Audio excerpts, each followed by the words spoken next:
pertimbangan yang membuat saya bertekad untuk keluar. Begitu. Banyak sekali ceritanya. 34 tahun hidup itu panjang sekali ceritanya. Begitu. Ya, tapi hidup sebagai anak yatim piatu itu susah Bapak Ibu. Dengan pengalaman-pengalaman yang saya sebut banyak yang tidak baik, yang orang menilai itu tidak baik. Ternyata Tuhan menolong saya untuk percaya bahwa Tuhan itu betul ada. Mujizat pertama yang saya terima umur 9 tahun. Tidak banyak juga orang yang tahu ini. Mama sedang terbaring, sudah disuntik saya seperti heroin gitu ya. Setiap jam 6 sore itu sakit yang tidak mampu ditahan. Mama akan disuntik. Setelah itu mama akan kehilangan kesadaran. Di situ saya sudah yatim piatu. Mama sudah permisi seperti mayat hidup. Saya sudah sendiri dalam rumah itu. Lalu saya ambil Alkitab. Saya anak sekolah minggu umur 9 tahun. Saya taruh di sini. Tuhan Yesus, saya mau sembuh. Begitu saya lepas Alkitab itu, bisul saya langsung gatal, pecah dan sembuh. Mulai saat itu saya tahu Tuhan itu ada. Sehingga ketika saya yatim piatu, waktu saya pertama kali keluar dari Pulau Sumba, saya di atas kapal, di bawahnya laut yang saya tidak tahu dalamnya sampai kemana, di atas langit yang saya tidak tahu di ujungnya di mana, saya tahu Tuhan ada dalam hati saya. Jadi itu, bahkan menjadi yatim piatu pun bukan hal yang kebetulan. Itu cara Tuhan menolong saya untuk percaya Tuhan itu ada. Dan kalau cerita ini habis. Jadi satu hal yang saya ingin betul Bapak Ibu lakukan adalah berdoalah, Tuhan kami ingin pendeta. Kalau Mbak Lomi ini memang yang kau panggil, yang kau utus, berikan kami hikmat, buka jalan untuk kami. Kami tahu mau melampaui apapun. Saya pun begitu Bapak Ibu. Tuhan, kalau saya memang jawaban doa untuk Tanjung Karang, saya siap. Tetapi kalau tidak, berikan saya keluasan hati untuk menerima. Itu. Apa lagi yang perlu saya sampaikan? Begitu. Oh ya, tadi saya menangis Bapak Ibu. Pak Pendeta Eko ini salah satu akan bercatat dalam sejarah hidup. Saya sudah memutuskan untuk berhenti dari Vikaris GKS. Saya ingin jadi peternak babi untuk menyelesaikan badai hidup itu, Pak.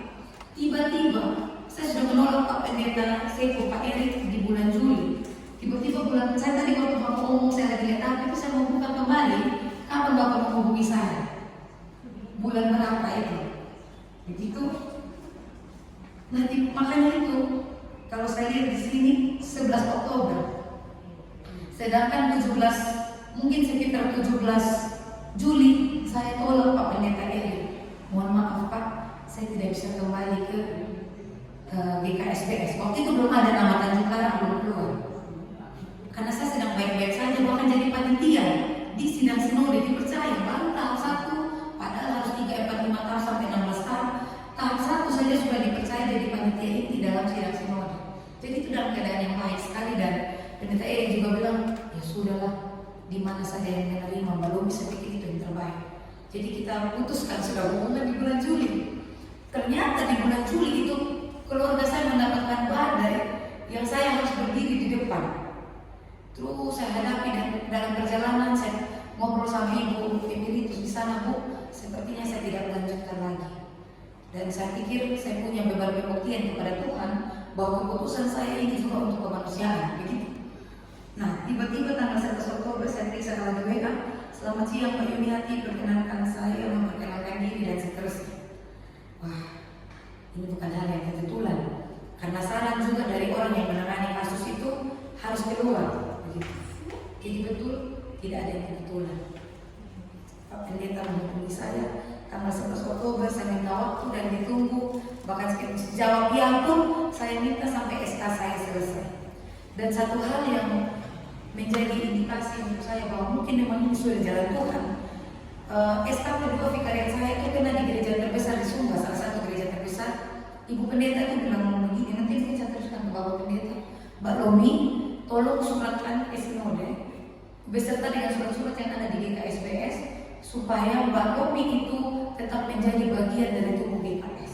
Kalau suatu waktu pulang ke GKS seperti pulang ke rumah sendiri, tidak ada masalah ternyata. Jadi Bapak Ibu, mungkinkah ini sebuah indikasi dari Tuhan? Tanda, mari kita doakan. Dan satu yang terakhir, saya baru habis ini, anak-anak itu bikin syukuran di pantai, saya biarkan mereka berenang, anak-anak katekisan yang sudah selesai sini, saya jalan. Saya jalan di pinggir pantai, saya sedih. Tuhan pemilik langit dan bumi, saya harus kemana? Di Sumba pun sebenarnya sudah tidak keluarga karena mereka sudah sibuk dengan rumah tangga masing-masing. Jadi saya mau kemana, saya sebenarnya tidak apa-apa gitu. Saya harus kemana Tuhan? Saya tetap tinggal di Sumba atau keluar pergi ke Tanjung Karang, begitu saya bertanya. Tiba-tiba ada yang menarik perhatian saya. Nanti saya akan tunjukkan di slide itu. Kemarin saya lupa, harusnya malam waktu rapat saya sudah pikir besok saya mau kasih ke media, tapi saya lupa. Tiba-tiba ada yang menarik perhatian, sesuatu yang cantik sekali. Terus saya mendekat, ternyata itu ikan yang kalau disentuh dia mengembang, seperti ada 5 jari, warnanya kuning keemasan, cantik sekali. Tapi waktu saya mau melek seperti sudah mati. Akhirnya anak pemuda yang dari jauh lagi mandi itu mereka datang. Saya takut pegang, mereka pegang, mereka kasih ke ombak. Begitu kena ombak, ternyata ikan itu merespon. Boleh bawa pulang yang kafe haris itu. Boleh kafe haris, boleh jangan. Ikan itu memang harus hidup di laut, nanti mati. Ayo dilepas, saya paksa, saya tegur. Akhirnya ikan itu dilepas dan dia hidup. Malamnya saya cerita sama teman-teman teologi. Salah satunya itu teman dekat saya. Kenapa ya ketika saya bergumul itu? Dia bilang ya iya, artinya ikan itu harus hidup di laut. Dan malam itu saya harus memimpin ibadah rumah tangga. Yesus pokok dan kita lah caranya. Ranting itu harus hidup pada pohonnya. Sekarang PR-mu, kata teman dekat saya itu, carilah di mana lautmu, di Tanjung Karang kah atau di Sumba. Begitu. Jadi ikan itu gambaran saya yang memang harus tinggal di laut. Yang mana laut saya? Sumba itu atau Tanjung Karang ini. Begitu. Saya sudah sampai di sini. Saya sudah ada di sini. Bahkan tadi lagu pertama itu sampai nangis karena saya belum keluar dari badai itu, Pak. Opa oma saya belum keluar dari badai kehidupan itu. Tetapi saya sudah ada di sini dan apa tadi kata-katanya?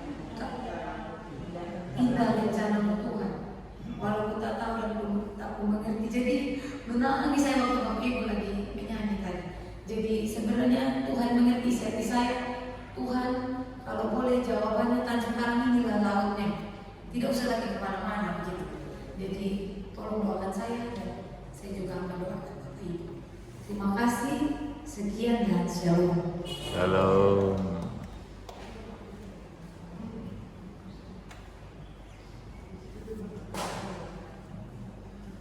Baru di sini dulu, jangan buru-buru dulu. Nah, kita teruskan untuk tanya jawab ya curhatan Pak. Nanti saya juga mau curhat. Ya, silakan. Silakan Bapak Ibu Bapak duluan. Monggo. Ya, silakan. Oh ya betul. Ini jujur, karena tadi insecure itu nggak pede, rendah diri kayak gitu. Yang pertama, semuanya sama. Bagi saya kecerdasan emosionalnya oke, karena ini falsafah Jawa, orang Jawa yang saya tahu sangat hebat, mantap dalam memanage emosi. Yang kedua, kecerdasan spiritual. Itu sebenarnya tadi saya saya lupa. Saya ingin bilang tetaplah seperti itu. Siapapun gembalanya, kecerdasan spiritual yang sudah terbangun saya rasakan betul. Dari cara bergereja, dari rumusan kalimat doa, dari cara bertutur, dari cara bersaksi tentang iman itu, kecerdasan intelektual yang tinggi itu terasa sekali di GKSBS Tanjung Karang. Kecerdasan intelektual kayaknya tidak perlu lagi dijelaskan, sudah pasti. Dengar aja Pak Emeritus, cara berkhotbahnya luar biasa begitu. Itu menunjukkan kompeten di dalam bidang teologi. Jadi yang pertama kali itu insecure Pak. Saya lihat gereja ini luar biasa begitu. Nah tetapi ya firman kemarin juga menegur terlalu sedikit. Kalau datang langsung insecure, langsung rendah diri begitu, terlalu sedikit. Dan karena terlalu sedikit, makanya itu menuntut saya untuk berpikir. Dan ya sudah ada, tetapi ya dalam falsafah hidup kami juga di sana, kalau mau beli TV jangan ngomong dulu. Nanti kalau TV-nya sudah ada biar orangnya lihat sendiri, begitu. Nah saya sudah ada sedikit apa yang ada dalam benak saya mengenai apa-apa yang harus dikembangkan, yang harus dilakukan di sini, begitu. Yang paling sederhana mungkin salah satunya gereja ini ada di tengah-tengah ibu kota provinsi Lampung, yaitu Bandar Lampung. Jadi memang tidak bisa untuk kita tertutup. Ya kita harus berjalan ke arah keterbukaan. Kalau di Jogja itu ada yang namanya gereja tempat saya tumbuh dan besar. Orang tua saya pendetanya, sekarang beliau sedang menjadi sekum, Bapak Pendeta Yakub Sundoyo. Saya lihat beliau berkembang dalam 10 tahun. Ya sekarang gereja itu setiap jam 6 sore orang dari Sabang sampai Merauke ibadah di situ. Karena mulai dengan keterbukaan. Nah saya salah satu orang yang merasakan mendapat persekutuan di tempat asing. Majelis itu seperti orang tua. Bu, di kos kami loh ada orang nangis. Sampai segitunya bisa curhat di dalam PA pemuda. Nah akhirnya mulai dari anak muda sampai orang Papua yang ambil S2 yang sudah tua-tua bergereja di situ. Gereja itu menjadi rumah dari orang Indonesia ujung sampai ke ujung. Nah saya lihat Pak, pertama kali melihat kondisi geografis kita tuh punya peluang yang sangat besar menuju arah itu, ya, menjadi gereja yang menjadi rumah bagi semua orang yang sedang sendiri, yang sedang jauh. Kita menjadi keluarga. Tuhan itu dilihat melalui keberadaan kita. Dan saya di Bretinasi itu yang paling berkesan, pertama anak sekolah minggu, kedua adiusu. Kainnya tak bawa kemana-mana. Kalau pesta saya pakai jadi bawahan. Karena itu kenang-kenangan yang dikasih dari komisi itu. Dan sampai akhirnya saya dilirik dan dikuliahkan sampai jadi pendeta. Dan masih banyak lagi teman-teman saya yang dapat beasiswa. Kalau ibadah rumah tangga kita diajak. Nanti kelebihan kue bawa pulang ke kos, bagi ke teman-temanmu. Itu berbunyi betul. Jadi tidak hanya baca kitab suci doa tiap hari, tapi itu terasa. Nah akhirnya pemuda-pemuda yang mundur, orang-orang muda, rumah tangga muda, yang anaknya baru 1-2, yang udah malas ke gereja, akhirnya ya terbakar juga. Kok orang lain yang memimpin pujian? Jadi kalau sore pakai gitar, ada band tapi mainnya bagus, ada pemimpin pujian begitu. Nah akhirnya yang Bretinasi yang sesungguhnya itu, ya akhirnya masuk kembali, jadi hangat kembali kasihnya. Karena melihat orang lain saja senang di gereja kita, masa kita yang tuan rumah? Enggak. Jadi sekarang kalau Bapak Ibu ke Jogja, saya mengajak ayo singgah. Jadikan itu semacam studi banding. Singgah ke GKJ Bretinasi yang pendetanya sekarang Sekum Sinode GKJ. Itu orang tua saya yang sekolahkan saya sampai menjadi S1 teologi. Itu satu yang saya bisa cerita karena saya pikir itu yang paling sederhana. Ya. Yang lainnya jangan dulu. Tidak boleh kalau mau beli TV biar TV-nya ada, lihat gitu. Jangan omong, tunjukkan dengan perbuatan gitu kira-kira. Tapi ini karena saya pikir karena ini kan berubah. Kalau mau buat gereja terbuka itu sebuah perubahan paradigma. Mengubah paradigma itu bukan hal yang mudah. Kalau paradigma sudah mulai bisa bergerak ke arah keterbukaan, pasti kita akan gotong royong, bersinergi. Tapi kalau masih nggak setuju kita ini kan GKJ, hanya boleh ini nih, nggak boleh masukin alat musik ini. Kalau masih kayak gitu tidak bisa. Harus dari pikiran perubahannya, baru terwujud melalui tindakan yang sinergi itu. Itu. Sekian. Selanjutnya sudah tidak bisa bangun. Nah, GPIB itu setiap minggu melayani ke rumahnya. Nah, mungkin Adi Yuswo kalau memang belum mengusulkan dalam 1 bulan itu kita bisa ibadah keliling di rumah-rumah saudara-saudara, teman rekan-rekan kita yang fisiknya sudah tidak mendukung untuk berkumpul ke sini.